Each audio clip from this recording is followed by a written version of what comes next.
They call me the doctor who walks with the old before they walk no more. I was born in the heart of American medicine, trained in hospitals where beeping machines often speak louder than human voices. But for over 40 years, I've lived and worked in Japan where the elders walk slowly, bow deeply, and still find meaning in silence, rain, and ritual.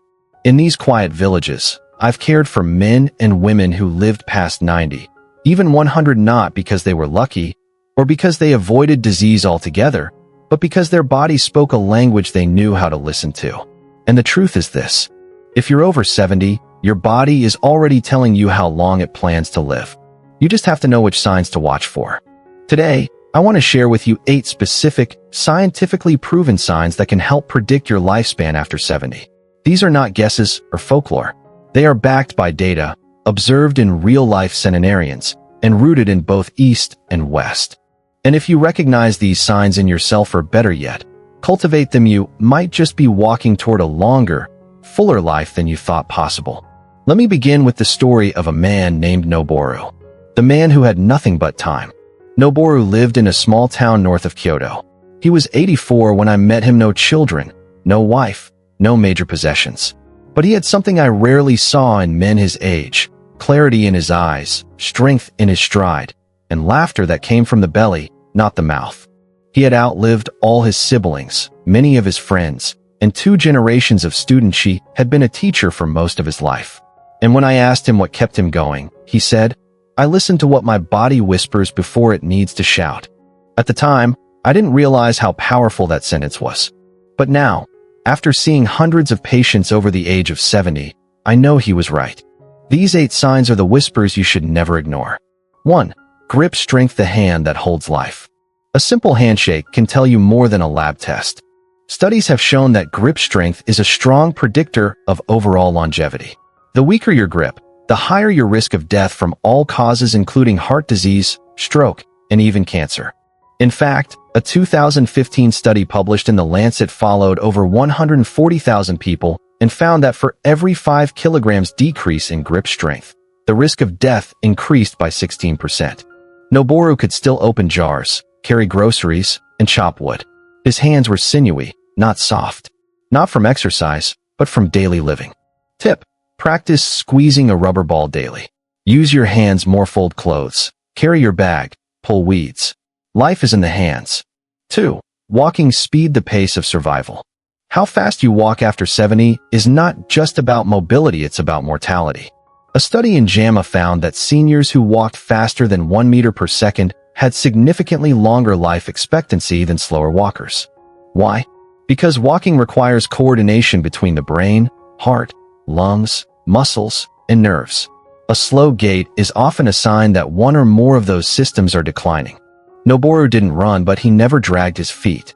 Even at 84, he walked like a man with somewhere to be. Tip: time yourself walking 10 meters. If it takes more than 10 seconds, it's time to improve your strength, balance, or cardiovascular health. 3. Appetite and nutrition, the will to nourish.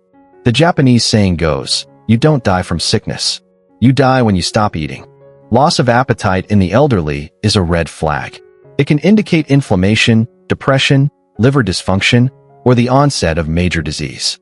But those who eat with pleasure, variety, and mindfulness live longer, especially when their meals include vegetables, fermented foods, small fish, and teas rich in antioxidants. Noboru made his own pickles, ate natto every morning, drank miso soup even in summer, and never skipped a meal. Tip: track your appetite for 7 days. If food no longer excites you, dig deeper. The body may be speaking through the absence of hunger. 4. Sleep quality, not just duration. It's not how long you sleep, it's how well you sleep. Poor sleep in older adults has been linked to increased risk of Alzheimer's, weakened immune function, higher blood pressure, shorter lifespan. Noboru went to bed with the sun and rose with the birds. No sleeping pills, no late-night screens, just a quiet room and a body in rhythm. Tip: avoid screens 1 hour before bed. Sleep in total darkness. If you wake multiple times per night, it could be due to caffeine, stress, or sleep apnea. Get evaluated. 5. Leg strength, the foundation of independence. Your legs are your life. Seniors who cannot rise from a chair without using their arms are twice as likely to die within the next 6 years, according to research from the British Medical Journal. Why? Because weak legs lead to falls. Falls lead to hospitalizations. And immobility accelerates everything from bone loss to depression. Noboru did squats every morning. Not because he learned it from a trainer, but because he grew up using squat toilets. Tip: try the 30-second chair test. Sit and stand as many times as you can in 30 seconds without using your hands. Fewer than 8? Time to train your legs. 6. Emotional resilience: bending without breaking. It's not stress that shortens your life, it's how you respond to it.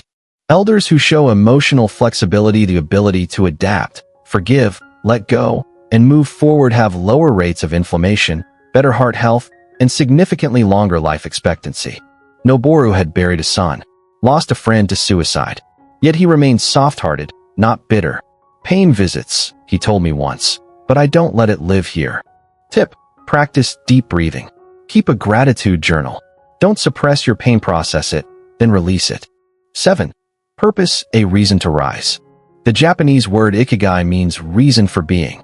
And elders who have a sense of purpose live up to 7 years longer, according to a study from the National Institutes of Health. Purpose doesn't have to be grand. It can be tending a garden, caring for grandchildren, volunteering, learning a new skill. Noboru taught calligraphy classes twice a week.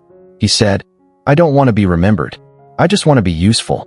Tip: ask yourself each morning, who needs me today? And then be needed. 8. Social connection: more powerful than medication.